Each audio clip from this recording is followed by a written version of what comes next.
Hello, everyone, and welcome back to The Stories with No Words, a gaming music show brought to you live on Queen's Radio from Queen's University Students' Union building, which is something I messed up completely last week.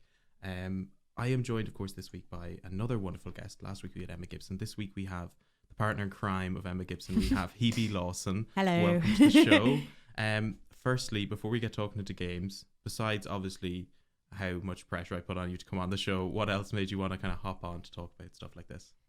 I don't know. I always think I'm just not a gamer person. I've never played games. I don't know anything about games. And then just talking to you like today, I've just got thousands of games that have just kind of, they've just wormed their way out of my memory. It's like unlocking core memories, as my housemates would say. Some weird games have just sprung back into my mind. I think that's it's the nostalgia element for me. It's all stuff I used to spend far too many hours as a kid playing. And then I try to do it now and it's like, I'm not very good at it. So I kind of got it away as a kid being not very good at it. Whereas now it's been like, if you're going to try it, be good at it. Otherwise, go away, Hebe.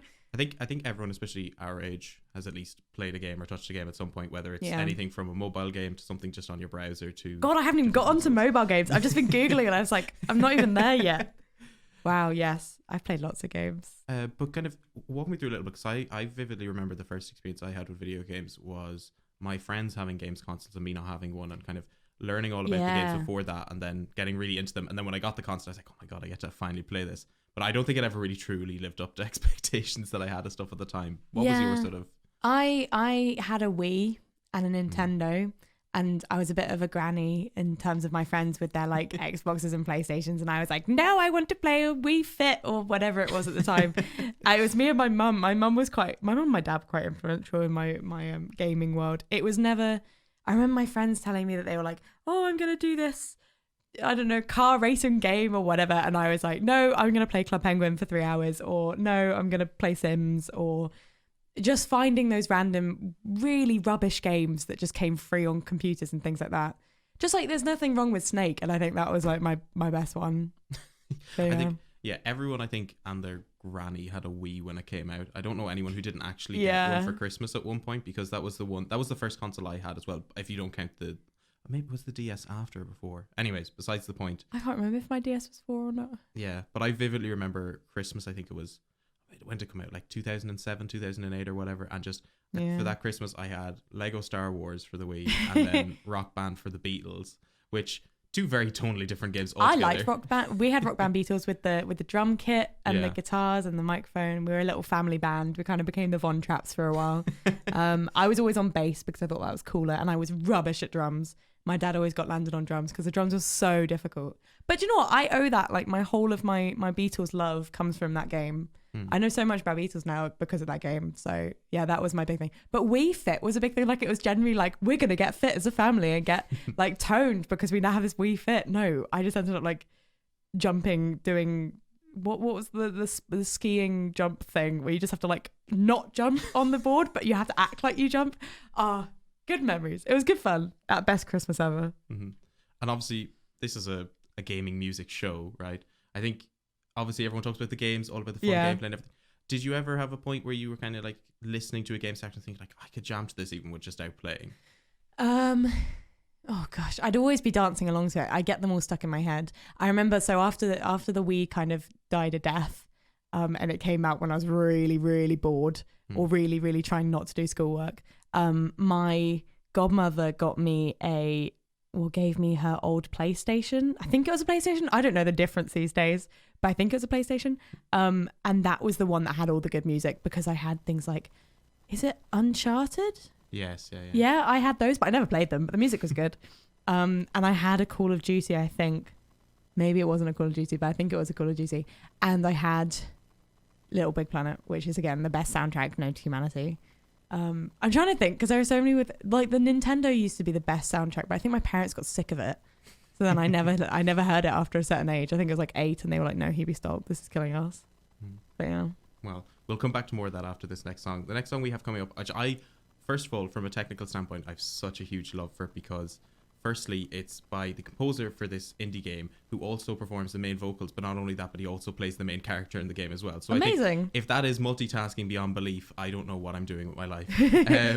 But yeah, no, this one is from Hades, which actually won a BAFTA for Game of the Year last year. A small team out in America, Supergiant Games, and they made some fantastic music. I think Hebe will vividly remember me banging on about this Turkish instrument, the baglama, which is the baglama, which as I completely like scuffed a phrase just calling it the baglama until I was properly course corrected.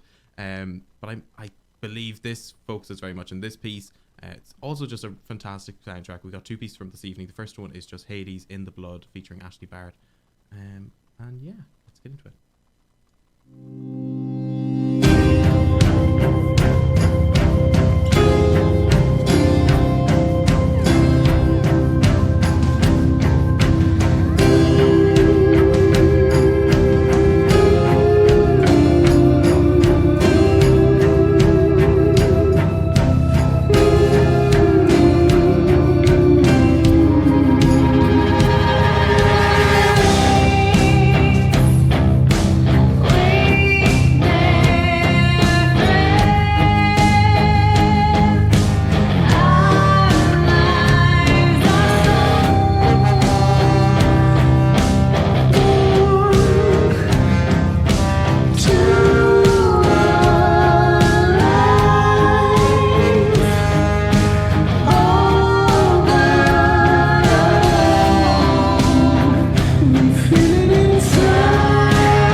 Back after that last piece there, again, In the Blood, composed by Darren Korb, also performed by Darren Korb and featuring Ashley Barrett.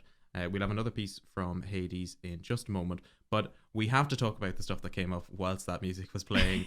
Evie, what was this game you were telling me about on the iPhone where you walk around and zombies chase you on the phone? It's not, I don't know if it's really a game. It's meant to be like a fitness app, but it's called Zombie Run, and you have to, and I got really into it during lockdown because I just wasn't moving. So I was like, let's go for a run, but I'm not going to go for a run unless a zombie is chasing me. And it's this game where you can't lose, right? Unless you just don't move. As long as you're still running, you're going to win. But the idea is that you go running and there's this like audio of like a play of someone going, runaway number 4, have you got the equipment? Blah, blah, blah, blah. And then they have this like thing. It's like, there's a helicopter overhead. We're going to come and get you from the next safety, like next checkpoint. Run to the next checkpoint. Oh no, there are zombies behind you. And you can hear the zombies behind you as you're running. And it's really freaky because you're running in like outside and you're just like by a road or something, and then you keep looking behind you. I remember just being like, oh my God, there's a zombie behind me. I can't cope. And then realizing it's all in your head and it's just in your headphones. But that's a really good, I think it's a game. It made running a game. I think I used it like once and then realized that I was a bit stupid. I think it's definitely a horror game because there's nothing more horrifying than scary. Physical exercise, I think. It is quite scary having like zombie noises in your ears when you're just out and about. You look like an absolute psycho, but like you're working it. It's good fun. But I'm thinking about when we were talking, because we were talking about games, like you mentioned paper toss, which was Paper obviously toss. huge when like I think initially more people were starting to get the on iPhone. that iPhone 3, I think. And I remember thinking, like, look how far we've come. Like paper toss, virtually throwing a piece of paper into a bin was considered It top was tier an entertainment incredible at the time. game. It got further away. You could go different, like, and then you could choose what type of paper. I remember, and you can change the basket or the place you're going. I loved it. I don't even know how old I was. I must have been like 10, 11 or something.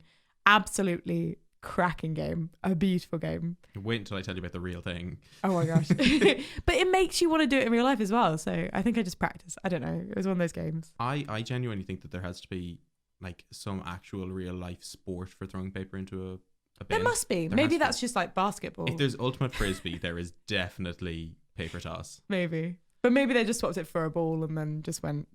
That's boring though. Oh, it's kind of it's teeing you up to then be good at beer pong, isn't it? That's what happens. Those who are good at paper toss are now quite good at beer pong. Well, as we get on to the next piece for tonight, I think the title of this adequately represents my thoughts towards physical exercise. It's another piece from Hades, of course, again composed by Darren Corp. I believe again performed in it as well. It's the track "Good Riddance" from Hades.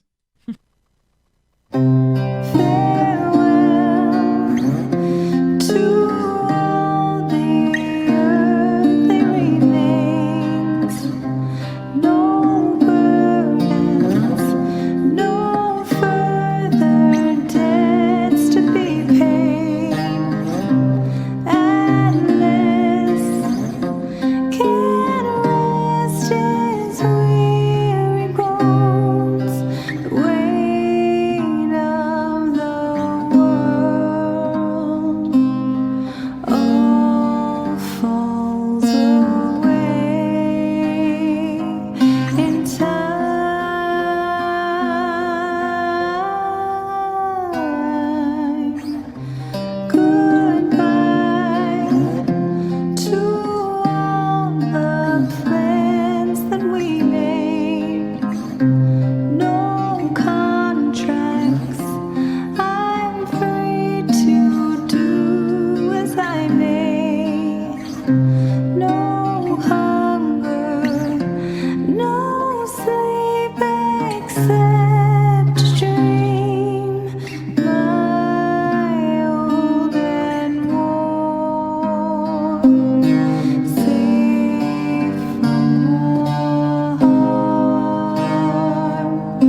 there from Hades again. I think the whole soundtrack, if I could dedicate a whole show to just that soundtrack, I would, but obviously we need to keep some variety, which is why I'm so happy that you have brought in pieces of music. I think I'm just bringing the whole kind of, it was so classy, all these amazing soundtracks, and then I'm just like, okay, what about this one?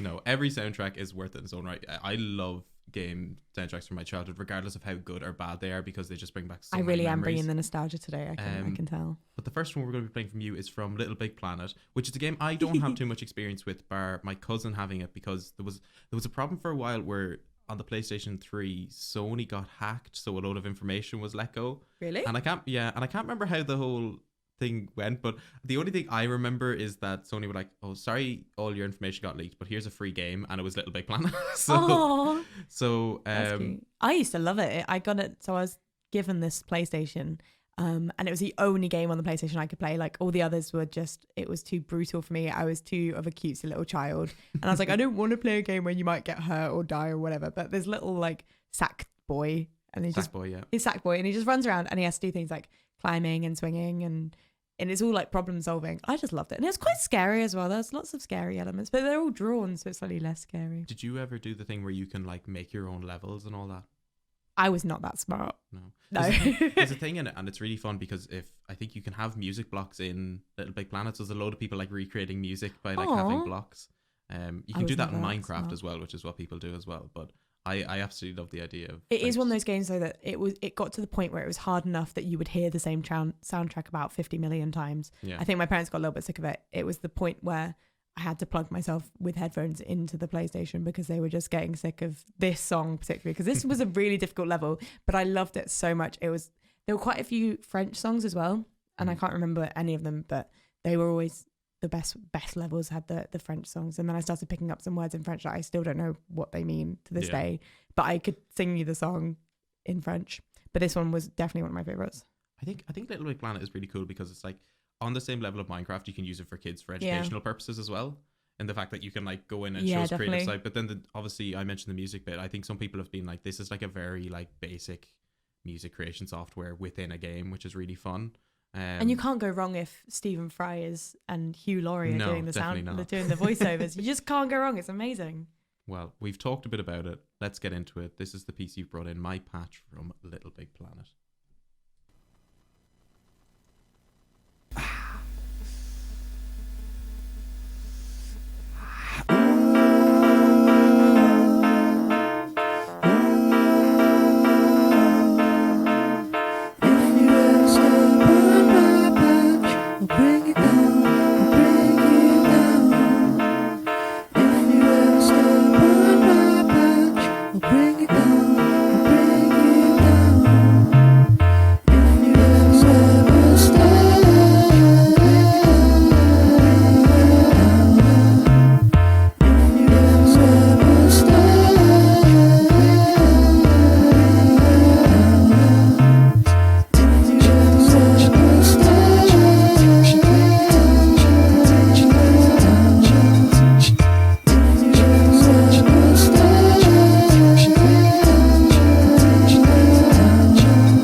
I actually really liked that. I actually really enjoyed that. It's very like if you're sat on a bus and you just want to kind of turn off from the world, you just go doo-ba-doo-ba-doo-doo. Yeah, I can definitely see that. You know, it's just a background to your life kind of song. Because I was saying while I was playing it does sound very Beatlesy. Like it wouldn't sound yeah, out if of place. Beatles only had like 5 words in a song. If you ever say, it's very catchy, but you can see how parents would get really annoyed with it. Yeah, because it is catchy. Yeah, I mean, we were talking about the breaking games that were kind of. I mean, Little Big Planet was huge when we were younger. Yeah. I remember even when I didn't have it, I was like, I heard about it and I was looking at it.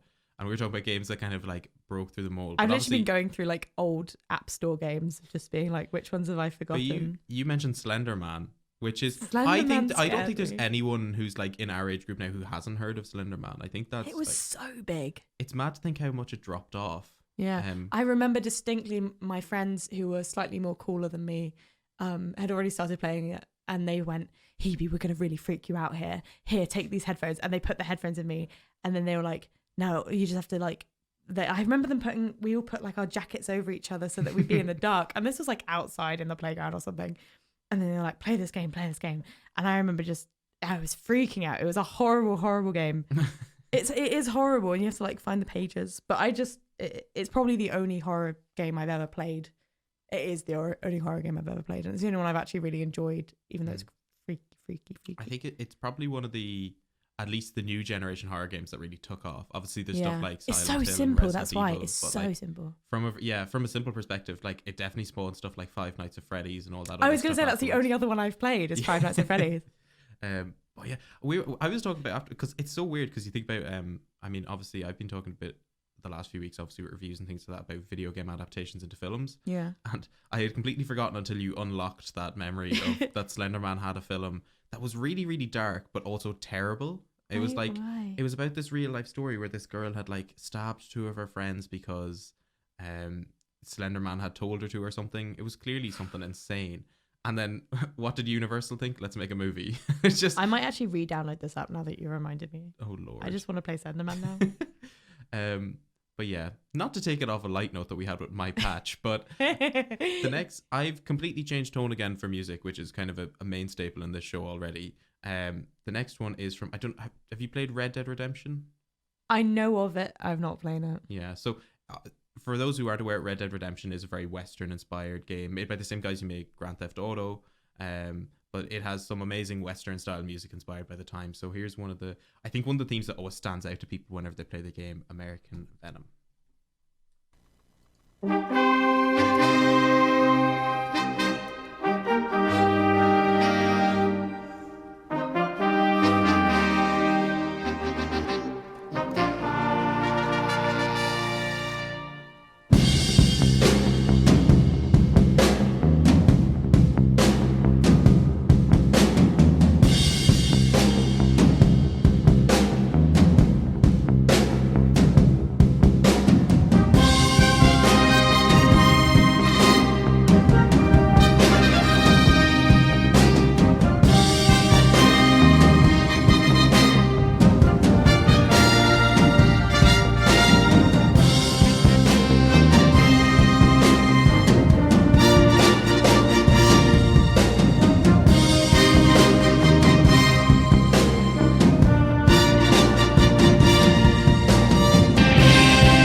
Yeah, there we had a lovely piece there from Red Dead Redemption 2. So anyone who's listening who has a fan of, I suppose, Western style music might enjoy that.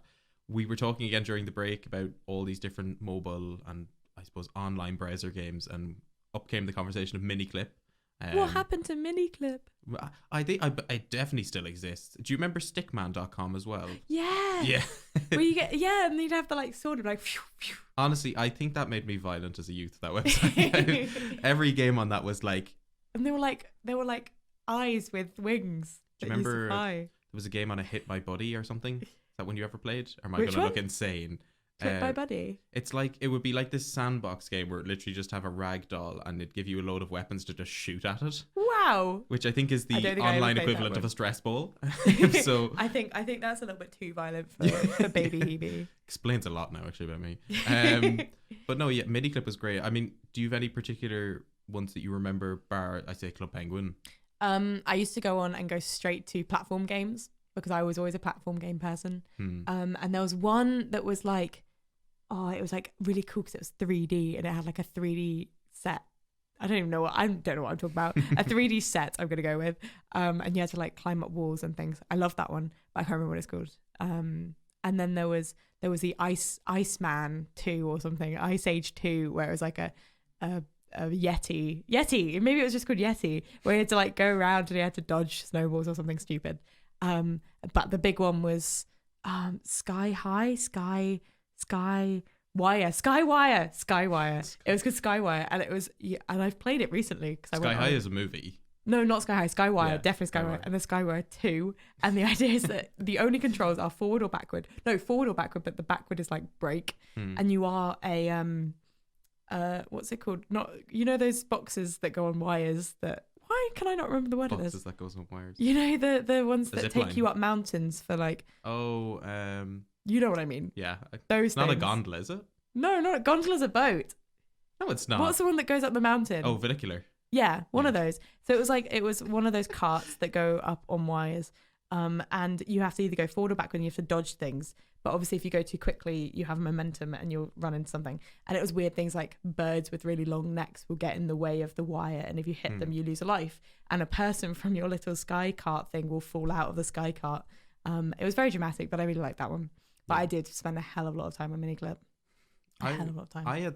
I had such a weird like moment of like, oh my God, are we really here? When a game I used to play a Miniclip called The Last Stand, which was like this zombie survivor game where you had to like manage resources and everything. I was like, oh, it's a cool browser game.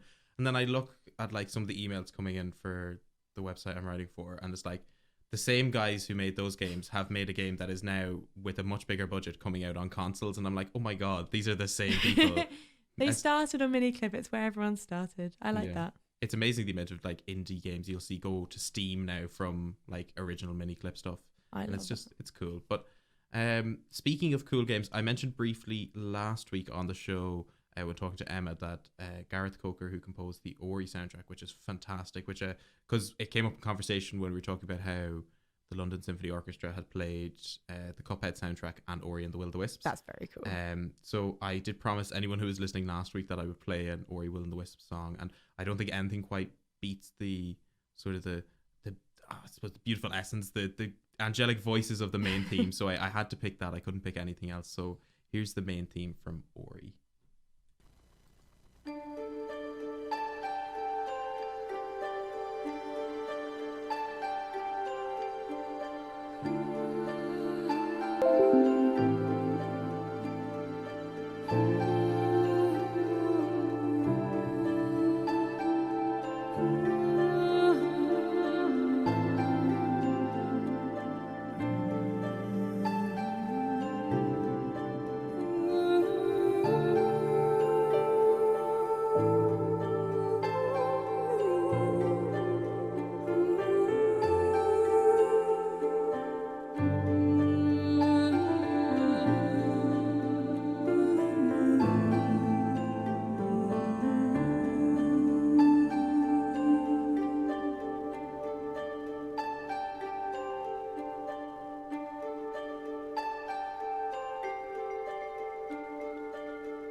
Now, I don't know anyone who can listen to that and not be like, oh my God, this is amazing. Do you know what that soundtrack reminded me of? What? Brave. The Disney movie? The Disney one. Yeah. The renowned, like, I don't know, whenever I quite like Brave, but whenever I talk to people about it, everyone hates it. Oh, that's one of my favourites. 100% one of my favourites. Because it's Pixar and I love Pixar font more than Disney. But that's about wisps, and that game's about wisps. So there must be some kind of Scottish historical sound that goes into all this. Gareth is from London, I know that. So. Oh, well, that ruins it. But I don't know, I think the company who do it are in the US. So well, they must have gone into some connection historical there, sure. Scottish sound. There was, do you remember, speaking of Brave, did you ever see Wreck-It Ralph 2? Yes. Do you remember the scene where like they go in and there's all the Disney princesses and like, it's the best they're scene. all speaking and then your one from Brave speaks and she just speaks in such a thick Scottish accent that nobody knows what's saying. It's like, oh my God, I absolutely adore this scene. Choose the best one, 100%. But we're moving on again to one of the tracks you brought in of equal standing and quality as no, we've established, not. as we have said so many times. I mean, the one I've played, everyone would be listening to like, oh yeah, that's nice. When they listen to your one, they're like, oh, I remember this. I know this. This is a bit of a gem in gem in the brain, like one of those. Well, it will dig out a memory in your brain. This one. Well, I didn't know what it was, so I'm looking forward to having. How did you not know that? Well, see, I never played that much. I never played that much Club Penguin because you always had to. All my friends would have like bought the magazines or whatever to have themselves look like cool, and I always felt bad. My penguins just going around naked. So just, like, no, I had a membership for a good like 6-7 years. I was in their magazine, which the magazine that turns up in actual shops. I was in that because I came second in some igloo designing contest or something. I had like all the puffles, all the outfits. My penguin had the best name. It's called Plinky Plonk. My penguin was called Plinky Plonk, and he had to be purple. He was definitely purple. Anytime it would ever change colour, I'd be like, no, you're purple. But yeah, my cousin got me into it and my friends got me into it, so I was on that for years of my life spent on Club Penguin. It's so sad in my history that is the game that's defined me, but 100% it's Club Penguin.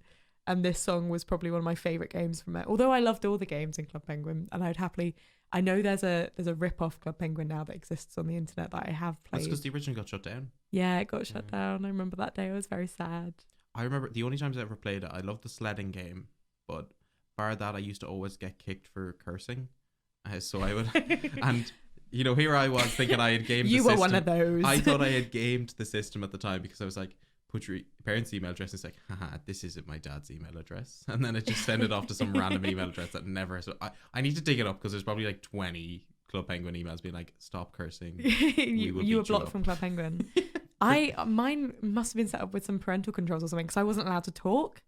So I don't know why I sustained. You could talk in Club Penguin. No, as in I couldn't type. Oh, you couldn't type. So I wasn't allowed to type as a penguin. So I had to imagine going to Club Penguin with some voice chat going on. That would have been amazing. No, mine was I could just go for the default ones that you could choose from. I couldn't type, so I could never get kicked off. It was beautiful. So no matter what I was thinking, I couldn't ever fall for it. But I loved this game that the soundtrack is from, and I loved the kart game where you had to go up on the back wheels or like that was a great game. And then I was on it so long that I remember the second Puffle spin-off game, which was really good, which was can't remember, they were in like a cannon, they got fired or something, I can't remember. I had so many Puffle, this is so sad of me, I wish I hadn't chosen this one now. But yeah, this was a bit of a. And the one where you're in a rubber ring and you have to like jump over icebergs, that was a great one. And I was like a ninja and a secret agent and a tour guide. And there was the one where you had to go to a submarine. Oh, that was so much. It was beautiful. Why did they shut it down? They should bring it back and they'd make so much money. Disney's missing out here. For sure.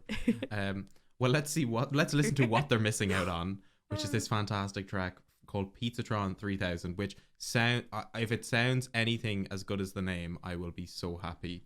So let's listen to that now.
right, yeah, that was an interesting one. I'm so sorry. It's so, again, these are the reason that these are my favorite songs, because they're so catchy. They are earworms. That had like one tune that's then repeated and repeated and repeated, and when you get it wrong, you have to repeat it and repeat it and repeat it. Okay, I have one big question, right? Because obviously you mentioned just before the end that you used to go on dates in the pizza parlor. How do you do that if you can't type on Club Penguin? It used to just be you could, I think it was just, you just, like, if you're in an area where there aren't many penguins, you just show a heart as your thing, and if they show a heart back, oh my gosh, romance. And then you'd like follow each other, and it would be something like, follow me to the pizza parlor, and these were just default things that you could say. I remember doing that a few times. I was quite a sad child. And then you'd go to the pizza parlor, and there's like a piano, and it's playing beautiful pizza parlor music. And then at that point someone would get bored because you can't talk, so they would like say something like hi, and you'd be like smiley face because you can't say anything. And then I'd go and play this game instead and leave because it's far more fun. But it's great. It's the best. It is 100% the best game, I think, that I've ever come across. And I don't care who disagrees with me. I don't care how good or how much money you have behind a game. Club Penguin was the best. It really was. It was so good until it started getting more and more where you had to pay for it. The more you had to pay for, the worse it got. And then they completely got rid of it. I don't know why they completely got rid of it, because I bet very, very few people use the app compared to how many people would just sit in front of a computer and play it. Yeah. Well, we'll move on from your childhood favorite game over to mine. Okay. Which is Halo, which I think that is so different. Yeah, this is very different. I mean, the story behind it is really interesting, because I didn't get an Xbox until 2012, and that must have been 4 or 5 years after it came out. And I specifically remember even before then, like Halo games had come out since like 2001. So all my friends had it on their Xboxes. So it would be me drawing pictures of the characters, making stories with the characters. I knew everything about this game before I played it. And then I played it and I was like, oh, this is so cool. I actually get to do it. And then I was just, so this has spawned a lifelong love of this franchise, and it's still going today. The most recent game came out last November, which if anyone remembers me at the time and tried to get in contact with me, you will very much remember that I didn't respond because I was in hibernation for 10 days playing it. And it's so much fun. It'd be the first game they'd released in 6 years, and there was a lot of pressure on it, but I've really enjoyed it so far. And of course, can't go anywhere in Halo without mentioning the music. This genre has gone through so many different composers, everything from the original trilogy of Marty O'Donnell all the way up to this game, which has 3 different composers composing all different tracks. And Gareth Coker, who we mentioned earlier, who did the music for Ori, also does some of the music for this. So I thought, what a great segue. Didn't imagine Pizzatron 3000 would be in the middle of that, but here we are. But I really want to play sort of a piece that really encapsulates the original trilogy whilst also taking advantage of this new format and style they've gone for. So this is The Road from Halo Infinite.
joining us, I suppose, over on the video side of things, you will have noticed that a strange person has walked into the room. That is Thomas Copeland.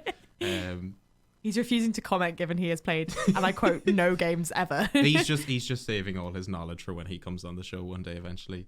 So what am I going to move on to from now? I mean, we've been talking about everything and anything, and I've been talking about Halo, and the next track I have lined up is another Halo piece, but in a completely different genre.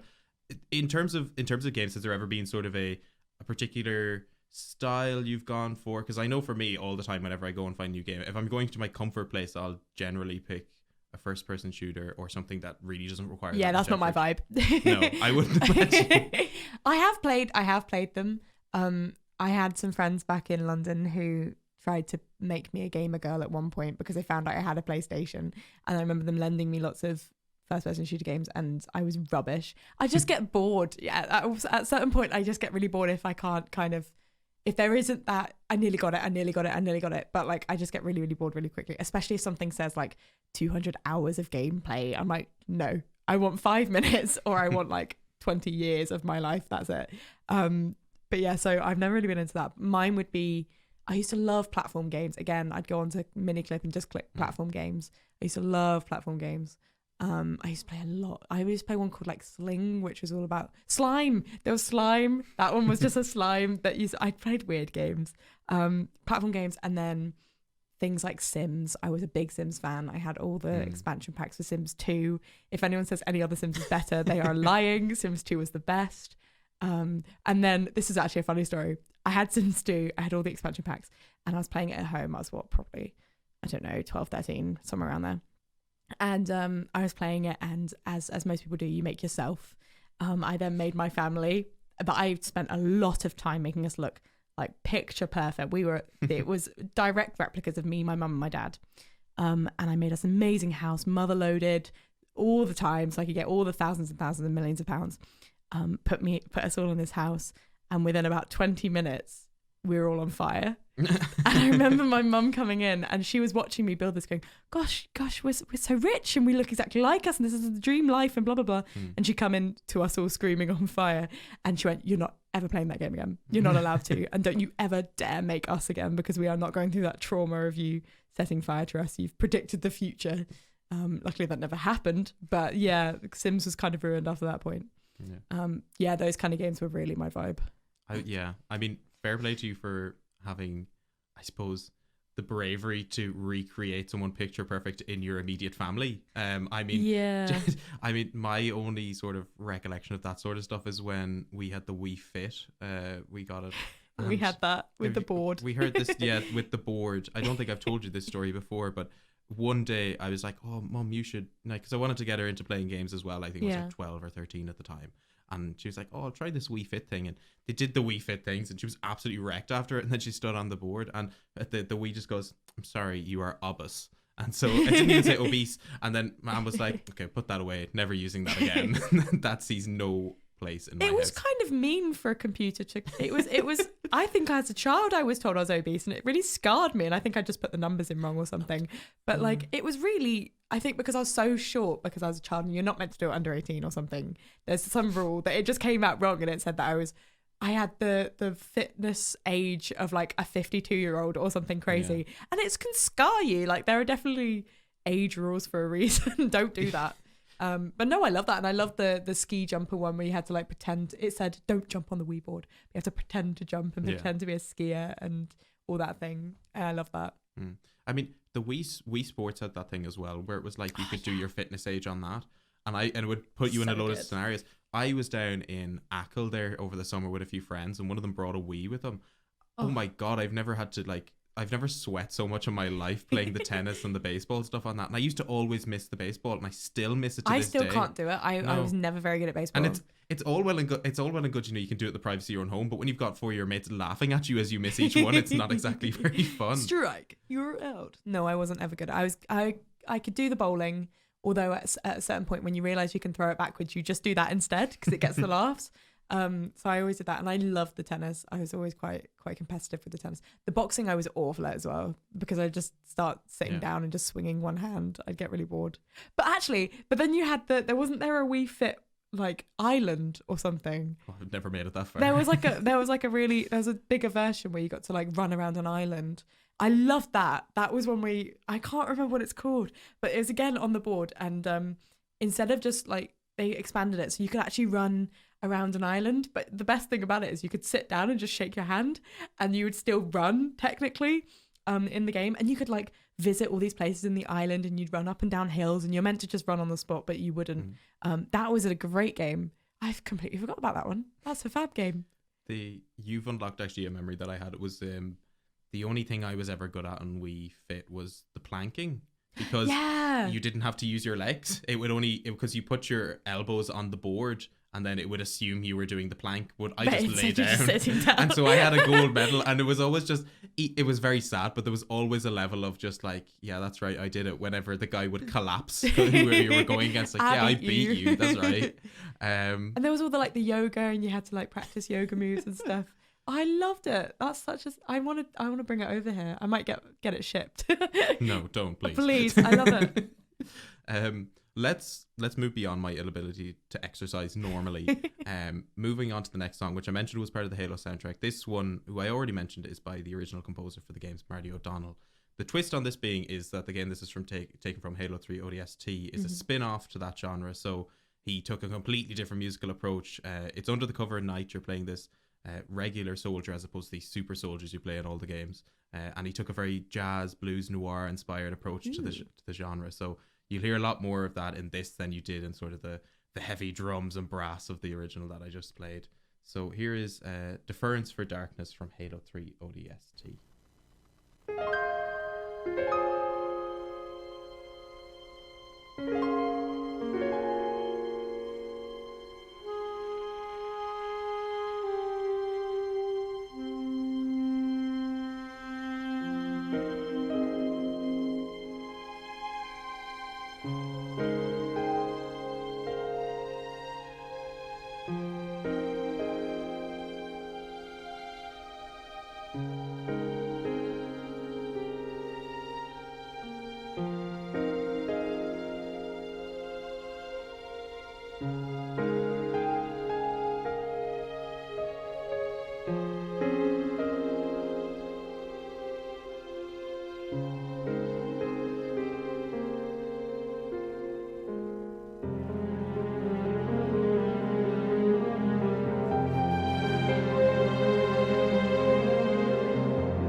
Now, unfortunately, we are coming near to the end of the show. For anyone who's made it the full hour, fair play to you.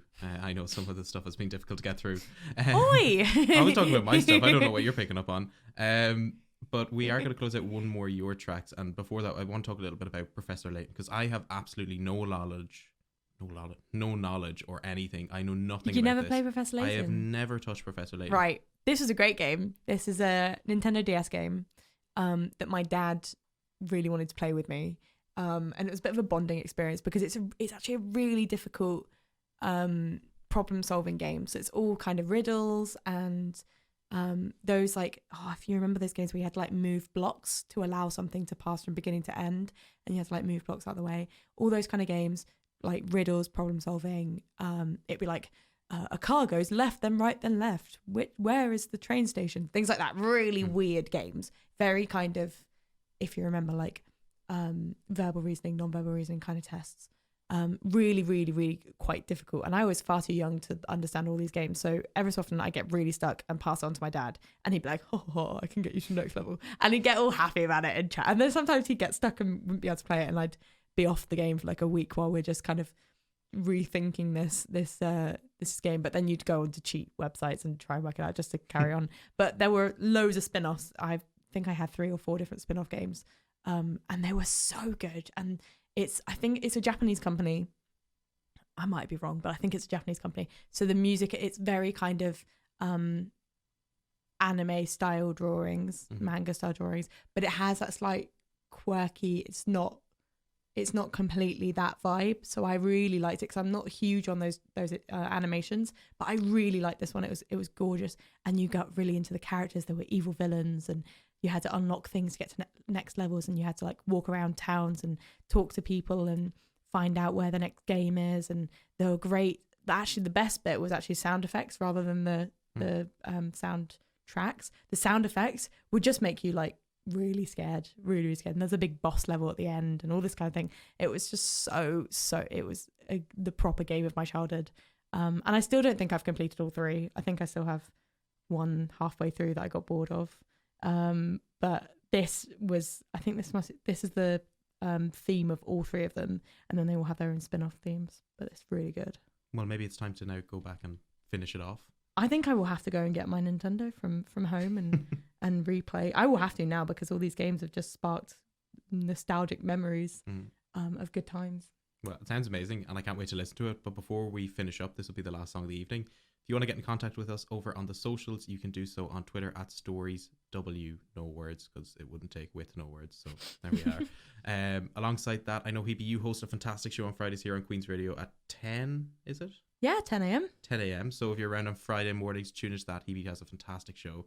But with that being said, let's go to the last piece for this evening from Professor Layton. I hope you all enjoyed, and we'll see you again next week.